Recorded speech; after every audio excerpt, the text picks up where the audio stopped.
राधे राधे, जय श्रीमान नारायण सबको। तो कैसे हो आप सब लोग? आशा करती हूँ आप सब लोग अच्छे होंगे और स्वस्थ होंगे और मस्त भी होंगे। तो मैं आपको अपने बच्चों के दर्शन करवाती हूँ। तो ये रहे मेरे श्याम जी और ये मेरी श्यामा है, ये मेरी किशोरी जी हैं और ये मेरा केशव है।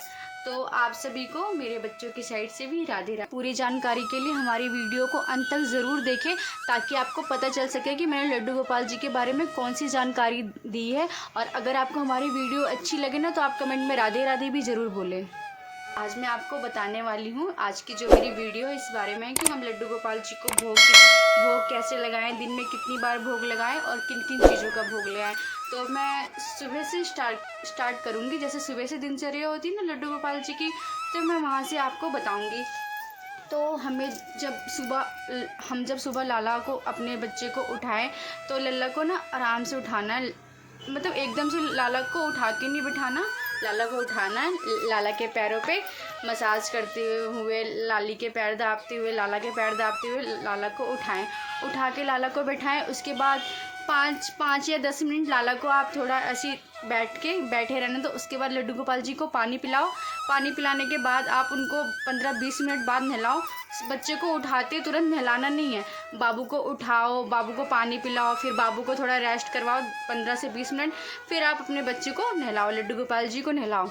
और जब लाला नहा लें तो पूजा पाठ करने के बाद, जैसे कि सभी लोग लाला को नाश्ता कराते हो, तो आप नाश्ते में लाला को हो सके तो आप लाला के लिए हलवा बना सकते हो, लाला को गुलगुले का भोग लगा सकते हो, या जो भी आपके लिए सूटेबल हो आप लाला को उसका भोग लगा सकते हो। पर लाला को सुबह थोड़ा ना अच्छा नाश्ता कराएं, क्योंकि लाला रात भर मतलब रात भर लाला सोता है। तो सुबह जैसे बच्चे उठते हैं ना, बच्चों को बहुत ऐसे भूख लगी होती है, तो थोड़ा सा हैवी नाश्ता कराएं। सुबह लाला को बिस्कुट नमकीन ये सब ना दें, ये सब आप शाम के टाइम दे सकते हो। तो सुबह हो सके तो लाला के लिए आप हलवा बना लो, या कुछ भी मीठे पुए बना लो, लाला के लिए गुलगुले बना लो, या आप मतलब ये सब खिलाएं। तो उसके साथ आपको दूध पिलाना भी बहुत ज़रूरी है। और इन सब के साथ में आपको एक बात ध्यान रखनी है कि आपको तुलसी का पत्र ज़रूर डालना है। तो ये हो गई सुबह की बात। तो सुबह मतलब हमने लाला को नाश्ता करा दिया, तो उसके टाइम थोड़ी देर बाद जैसे 1 बज गए, 1:30 बज गए, फिर खाना खाने का टाइम होता है। तो हमारे घर में जैसे जो भी बना, दाल चावल सब्जी रोटी, बस आपको इतना ध्यान रखना है कि वो लाला को हम जो भोजन खिलाएं वो बिल्कुल सात्विक होना चाहिए, बिना लहसुन प्याज के होना चाहिए। लाला को सादा सिंपल भोजन कराएं। तो लाला के खानों में, लड्डू गोपाल जी के भोजन में आप ज़्यादा मिर्च मसाले का यूज़ मत करें, क्योंकि वो छोटे बच्चे हैं तो ज़्यादा मिर्च मसाले बर्दाश्त नहीं कर पाएंगे। जैसे हम भी होते हैं ना, अपने घरों में अपने बच्चों के लिए सादा भोजन बनाते हैं कि ज़्यादा मिर्ची का यूज़ ना करें, लाल मिर्च ना डालें, क्योंकि छोटे बच्चे खा नहीं पाते। तो आप लड्डू गोपाल जी को दोपहर में आपके घर में जो भी बना, दाल चावल सब्जी रोटी, बस इतना ध्यान रखें कि सात्विक होना चाहिए। तो आप दोपहर को लाला को इन सब चीज़ों का भोग लगा दो। फिर लल्ला को खाना वाना खाने के बाद आप लल्ला को 2-2:30 बजे तक सुला दो। लल्ला को आराम करवाओ। नाना करती हो आप लल्ला को 2 से 2.5 घंटे सोने दो, आराम से बच्चे को आराम करने दो। क्योंकि लाला को ना दोपहर के सुलाने के पीछे हमारा ये भाव रहता है कि जैसे वृंदावन में बोला जाता है ना कि लाला दोपहर को गैया चराने जाते हैं, तो लाला गैया चरा के आते हैं तो हमारे गोपाल जी बहुत ज़्यादा थक जाते हैं। तो हमारे दोपहर के सुलाने के पीछे यही भाव रहता है कि लड्डू गोपाल जी सुबह से खड़े खड़े सबको दर्शन दे रहे होंगे, भक्तों को दर्शन दे रहे होंगे, या गैया चरा के आए होंगे, तब हम उनको दोपहर में सुला दें, हमारा बच्चा थोड़ा सा आराम कर ले। फिर लाला जब उठेगा तो एकदम फ्रेश रहेगा और एकदम अच्छी से स्माइल करेगा। तो बस लाला को दोपहर के सुलाने के पीछे हमारा यही भाव रहता है। तो लल्ला को 2 से 2.5 घंटे आराम से बाबू को सुलाना है। फिर लाला को उठाना है, 5 बजे उठा दो आप, या तो 4:30 बजे, आपको जो टाइम अच्छा लगता हो। पर सुलाना बहुत ज़रूरी होता है लड्डू गोपाल जी, क्योंकि ये ना बहुत छोटे से बच्चे होते हैं और बैठे बैठे एक पोज में बैठे बैठे आप इतना, अगर आप कोई भाव ना रखें तो आप इतना भाव रख सकते हैं लाला के लिए कि ये एक जगह पे बैठे बैठे एक ही पोज में बैठे बैठे थक जाता होगा। तो आप ये भी सोच के लड्डू गोपाल जी को सुला सकते हैं। तो जब लल्ला सो के उठ जाए शाम के टाइम, तो लल्ला को, अब आपको बिस्कुट नमकीन देना तो अब आप दे सकते हैं। जैसे लल्ला को फ्रूटी का भोग लगा दिया, लल्ला को चिप्स दे दिया, या नमकीन दे दिया, या बिस्कुट, जो भी। और आपको ये भी बात ध्यान रखनी है कि समय समय पे लल्ला को पानी भी पिलाना, क्योंकि अभी बहुत ज़्यादा गर्मी चल रही है। तो मैं आपको वीडियो के बारे में बता रही हूँ। तो मेरा श्याम देखो कितनी प्यारी स्माइल कर रहा है, बहुत अच्छी स्माइल दे रहा है।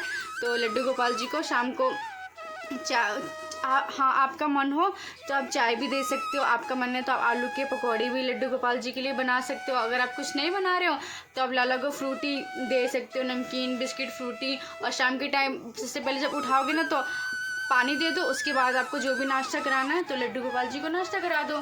फिर इसके बाद हो जाता है हमारा थोड़ी देर बाद पूजा करने का समय। लाला जब 5 बजे उठेगा तो लल्ला को कुछ बना के खिलाना है या भोजन का मतलब जो भी शाम के टाइम जो भी नाश्ता कराते हैं वो नाश्ता कराने के थोड़े टाइम बाद तो वैसे भी 6:30-7 बजे पूजा करने का समय हो जाता है। फिर आप पूजा करने के बाद लल्ला को दोबारा से कुछ हल्का नाश्ता कराएं। आप लल्ला को फ्रूट भी दे सकते हो। आप सुबह भी लल्ला को फ्रूट दे सकते हो, आप शाम को भी दे सकते हो। जैसे शाम की पूजा करने के बाद लल्ला को फ्रूट खिला दिया। फ्रूट खिलाने के बाद फिर आप खाना बनाने जाए, क्योंकि लाला शाम के टाइम जो नाश्ता करता है वो नाना करते हो 5 बजे करता है। तो 5 बजे के बीच में मतलब 3-4 घंटे का गैप हो जाता है खाना बनने में, तो लल्ला को भूख लग सकती है। और अगर आपकी इच्छा हो ना तो आप दोपहर में लल्ला के लिए छाछ और दही का भी यूज़ कर सकते हो, जो मैं वीडियो में दोपहर के समय में बताना भूल गई। तो अब मुझे याद आया तो मैंने सोचा आपको बता दूँ। तो आप दही और छाछ का भी यूज़ कर सकते हो। तो उसके बाद मतलब लाला को शाम के टाइम पूजा करने के बाद फ्रूट खिला दिए तो फिर हम खाना बनाएंगे। नाना करते खाने में 1-1.5 घंटा तो खाना बनने में लग ही जाता है। तो फिर रात के समय लड्डू गोपाल जी को भोजन कराएं। तो आपने भोजन में जो भी बनाया, जो भी दाल चावल है या सब्जी रोटी है या कुछ भी बनाया लड्डू गोपाल जी के लिए, उनके लिए कुछ उनके मनपसंद के खाने बनाए। जैसे लड्डू गोपाल जी को कढ़ी पसंद है, राधा रानी जी को अरवी की सब्ज़ी पसंद है। तो आप जो भी आपका मन करे, जैसे लल्ला आपको जो भी बताए कि हमें ये खाना, जो भी आपके मन में भाव आए तो समझ लीजिए आपको लाला ही बता रहे हो, गोपाल जी आपको बता रहे कि हमें ये खाना है। तो हमारा जो भी मन करता है ना हम लड्डू गोपाल जी के लिए बनाए। हमारा जो भी भाव आता है ना तो हमारे मन में हमारे गोपाल जी डालते कि आज मैया मेरे लिए ये बनाओ, मुझे यही खाना है। तो जो आपके गोपाल जी बोले आप उनको वही बना के खिलाओ, क्योंकि आप जो बनाते हो ना वो आपको गोपाल जी बोलते हैं बनाने के लिए। तो आप गोपाल जी को जो भी लड्डू जी बोले उनको खाना बना के खिलाओ। खाना वाना खिला दो लड्डू गोपाल जी के लिए जो भी बना। अगर हमने तुलसी का पत्ता रखा है तो तुलसी का पत्ता भी खाने में डाल दें। और उसके बाद लल्ला जब खाना खा ले तो लल्ला को सुलाने से पहले, जैसे लाला ने खाना खा लिया 1 घंटे का गैप दे दो। खाना खाते खाते वैसे भी 10 तो बज ही जाते हैं। फिर मतलब आधे घंटे का गैप दे के लड्डू गोपाल जी को आप दूध पिला दो। दूध पिला के फिर आप 15-20 मिनट बाद लड्डू गोपाल जी के सारे कपड़े वपड़े चेंज करके, जो भी लाला ने हैवी कपड़े पहने होते हैं उसको चेंज करना है। जैसे मेरे लाला ने अभी ये टी शर्ट और निक्कर पहन रखी है तो मैं सबके कपड़े चेंज करूँगी। तो हम केशव के भी कपड़े चेंज करेंगे, किशोरी के भी, और श्यामा सबके छोटे छोटे बच्चों के भी कपड़े चेंज करना है। फिर जब हम इनको दूध पिला लें, इनके कपड़े चेंज कर दें, फिर लड्डू गोपाल जी को एक जगह बैठाना है। तो सबके बारी बारी से लड्डू गोपाल जी के, राधा रानी जी के सबके हाथ पांव दबाने हमको। तो प्यार से बहुत कोमल तरीके से उनका हाथ पांव दबाना। और हमको ये अंगूठे का यूज़ नहीं करना। लड्डू गोपाल जी का मसाज करते हो हमें अंगूठे का यूज़ नहीं करना, क्योंकि बोला जाता ना कि अंगूठे में बहुत ज़्यादा बल होता है। तो अंगूठे का यूज़ करने से ना लड्डू गोपाल जी को चोट लग जाती है। तो हमें अंगूठे का यूज़ नहीं करना। लड्डू गोपाल जी की मतलब मालिश करते हुए तो कर सकते हैं, जैसे हम फेस पे हाथ फेरते हैं या कुछ भी करते हैं, शरीर पे हाथ फेरते हैं, तो फिर अंगूठे का यूज़ नहीं करना हमको। तो आप भी गोपाल जी की मालिश करते हुए आपने दिन में आप ये भी बोल सकते हो कि हमसे भगवान जी दिन भर में जो भी गलती हो गई हो अनजाने में, तो प्लीज़ हमें क्षमा करना। तो ये सब बातें बोल के उनको हाथ पैर एकदम मसाज वसाज करके, अगर आपके पास असली वाला इत्र है तो आप इत्र का भी यूज़ कर सकते हो, वरना ना हो तो सिर्फ सिंपली हाथ पैर दबा सकते हैं। तो उसके बाद लड्डू गोपाल जी का बिस्तर बिछाना है। तो डेली सुलाने से पहले उनको अलग जगह पे बैठाएं, उनका बिस्तर साफ़ करें, झाड़े बिस्तर अच्छा सा, और एकदम कंफर्टेबल तरीके से उनको तकिया वकिया लगाएं। फिर अच्छे से उनको सुलाना है, कंफर्टेबल तरीके से सुलाना है। अगर आपके घर में एसी वेसी चलती है तो लल्ला को हल्की सी पतली सी चादर भी दें। और उनके पास आप खाने की चीज़ भी रखो। और बोतल में, जैसे इंसुलेटेड बोतल होती है, जैसे हमारे पास ही है ना गोपाल जी की बोतल है, तो हम इसी में लाला के लिए हल्का सा माइल्ड ठंडा पानी भर के रखते हैं लड्डू गोपाल जी के लिए।